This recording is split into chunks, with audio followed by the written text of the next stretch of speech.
Bismillahirrahmanirrahim. Alhamdulillahirrahmanirrahim. Assalamualaikum warahmatullahi wabarakatuh. Alhamdulillahirrahmanirrahim. Assalatu wassalamu ala asrafil anbiya wal mursalin Sayyidina Maulana Muhammadin wa ala alihi wa sahbihi ajmain.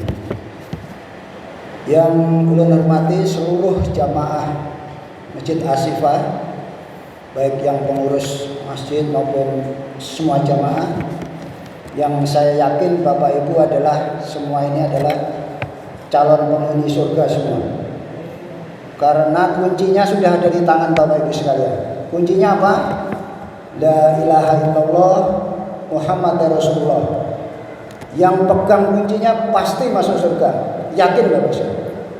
Jadi sampai tenang aja. Itu yang harus kita syukuri. Dan itu tidak ada diberikan pada orang-orang yang non-muslim.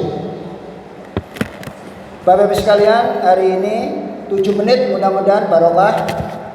Kita akan membahas judulnya tadi disampaikan Mas Lutfi ya. Nikmat akan lenyap ketika kita tidak mensyukurinya. Baik, pegangannya kita ya. Ada di dalam firman Allah surat Ibrahim. Surat Ibrahim itu surat ke-14 ya, ayat 7 itu. Bunyinya kan, la asidanakum wala in kafartum inna adabil asadir. Jadi sesungguhnya jika kamu bersyukur Bapak sekalian, kuncinya di situ. Ketika kita bersyukur, maka Allah akan menambah nikmat. Tetapi ketika kita mengingkari, itu azab Allah itu sangat pedih. Jadi kalau boleh bahasa umumnya, kita bersyukur, nikmat tambah. Ketika kita tidak bersyukur, biasanya mengeluh ya, maka sengsaranya akan bertambah. Itu tolong dipegang betul, supaya dalam mengarungi kehidupan kita tenang ya. Jadi ketika kita sudah bersyukur, pasti nikmat ditambah. Tetapi ketika kita ngeluh, pasti sengsaranya ditambah.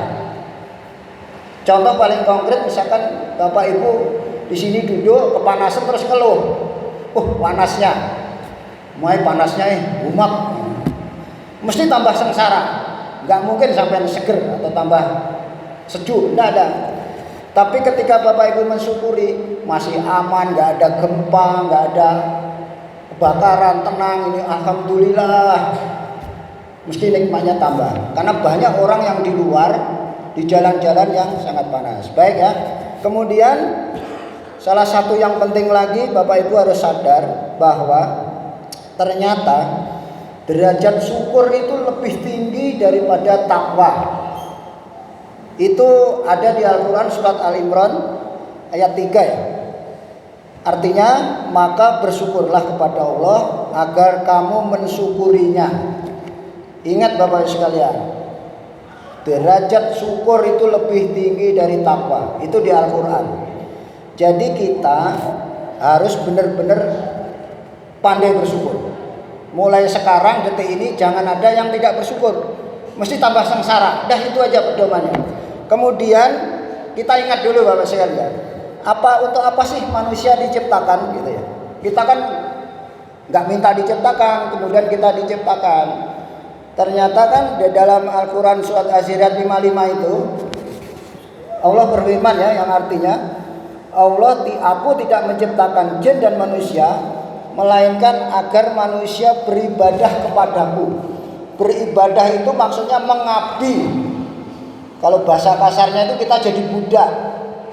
Jadi budak itu nggak berkutik Bapak-Ibu sekalian.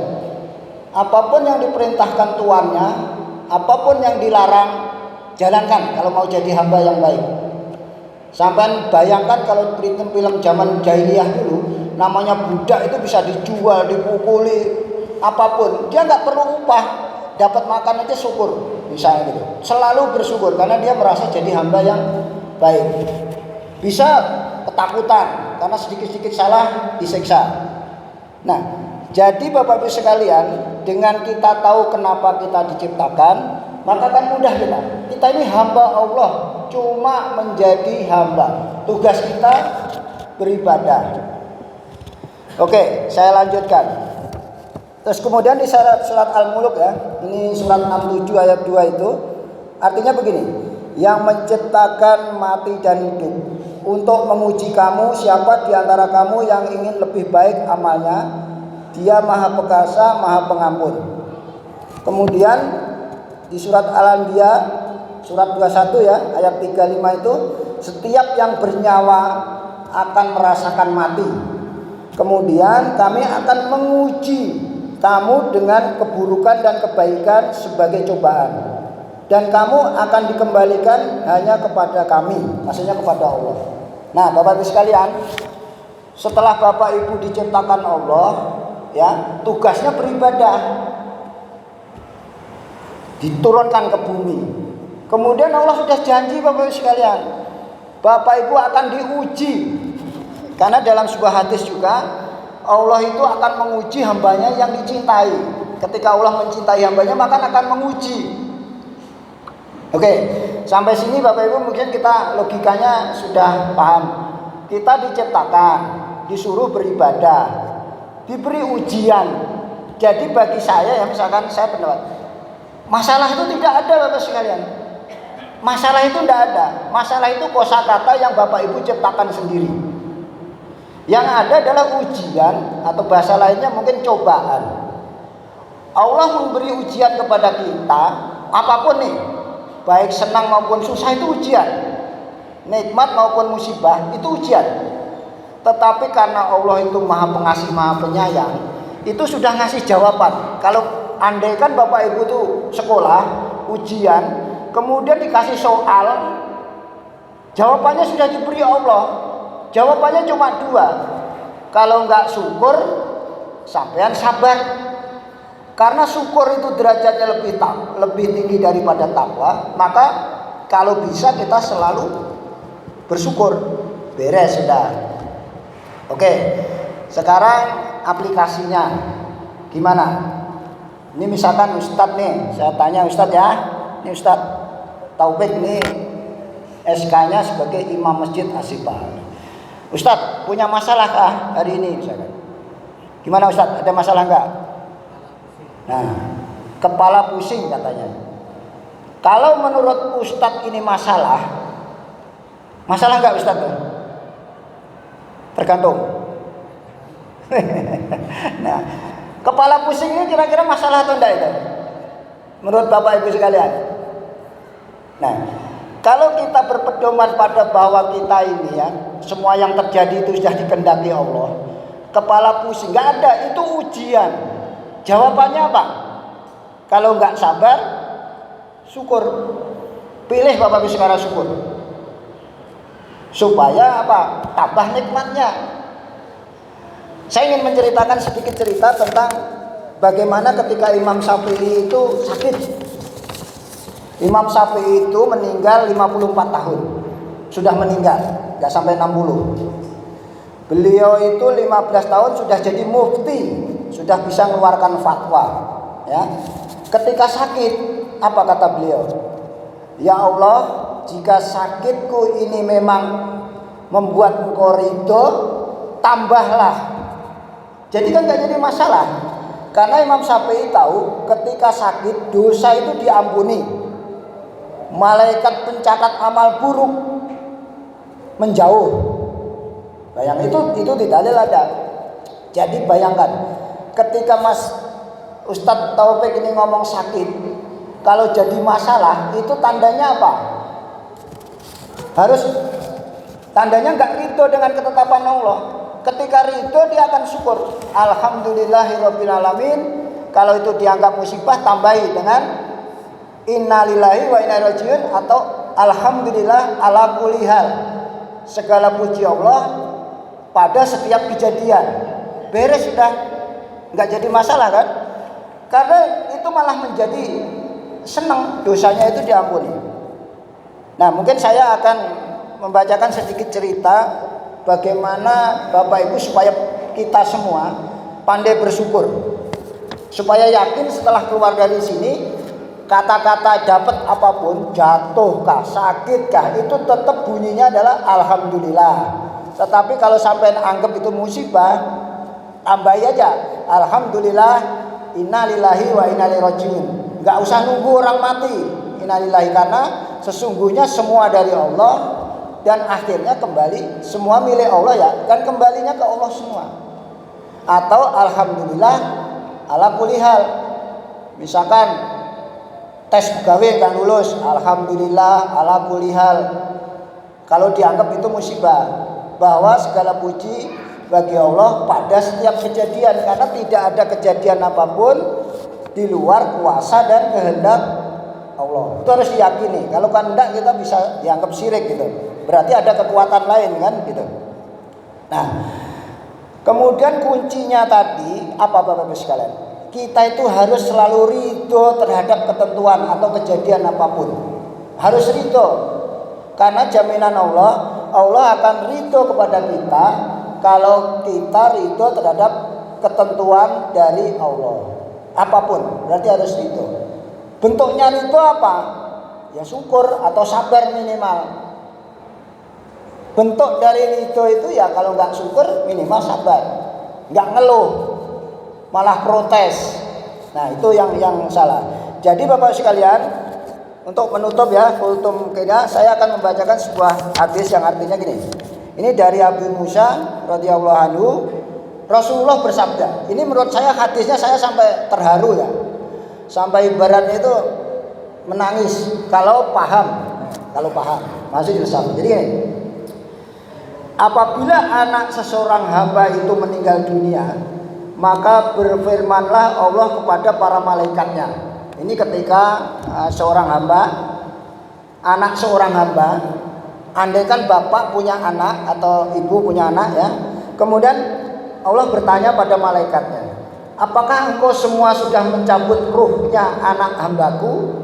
Kemudian mereka menjawab, malaikat menjawab. Terus ya, jar malaikat, ya. Allah berfirman lagi, apakah engkau semua sudah mengambil buah hatinya? Terus kemudian malaikat menjawab, ya. Terus Allah berfirman lagi, kemudian bagaimanakah ucapan hambaku itu? Mereka menjawab, ia memuji kepadamu ya Allah, serta mengucapkan istirja, yaitu inna lillahi wa inna ilaihi rajiun. Artinya sesungguhnya kita ini semua milik Allah dan kita semua tentu kembali kepada Allah. Terus Allah berfirman, dirikanlah untuk hambaku itu sebuah rumah dalam surga dan namakanlah surga rumah itu dengan sebutan Baitul Ham, ya ini rumah pujian. Jadi luar biasa. Bayangkan Bapak Ibu sekalian punya anak. Bayangkan punya anak, kemudian anak itu meninggal, anak bapak atau ibu misalkan itu meninggal, tuh bayangkan apa yang diucapkan. Alhamdulillahirabbil alamin, innalillahi wa inna ilaihi rajiun. Jaminannya apa? Dibangunkan rumah di surga Bapak sekalian. Jadi betapa besarnya rasa syukur itu. Dan yang jelas ketika kita tidak bersyukur, nikmat itu akan segera lenyap. Sudah sengsara yang bertambah. Jadi Bapak Ibu sekalian, salah satu yang penting juga kita kenapa harus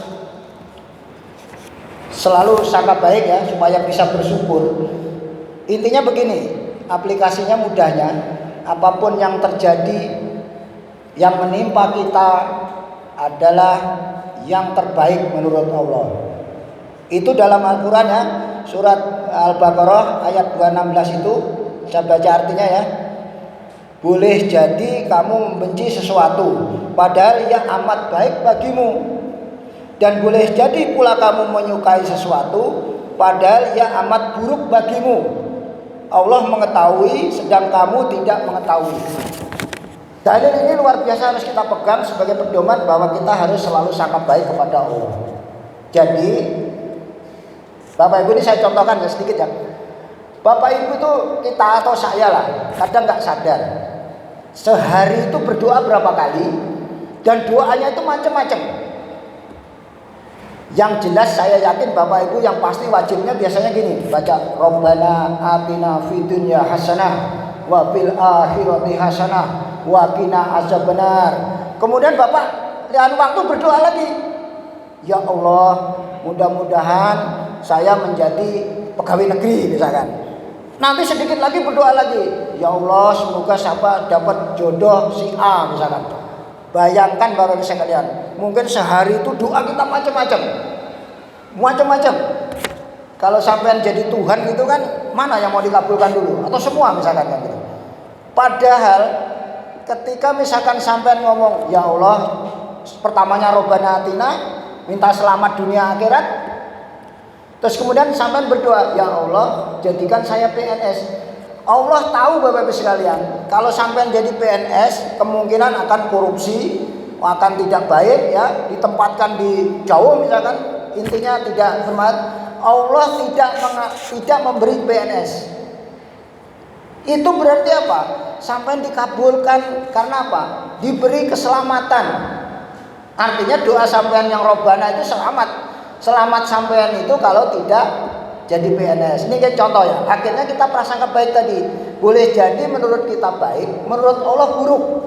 Tapi boleh jadi menurut kita buruk, menurut Allah baik. Makanya yang paling bagus doa itu jangan mendikte Allah. Gak usah terlalu spesifik. Terutama kalau mau aman, gunakan doa-doa yang sudah dituntunkan oleh Rasulullah. Saya kira demikian Bapak sekalian, mudah-mudahan 7 menit lebih ya. Mohon maaf menjadi berkah. Kita tutup dengan mohon maaf jika ada kekurangan atau kata yang kurang berkenan. Kita tutup dengan Assalamualaikum warahmatullahi wabarakatuh.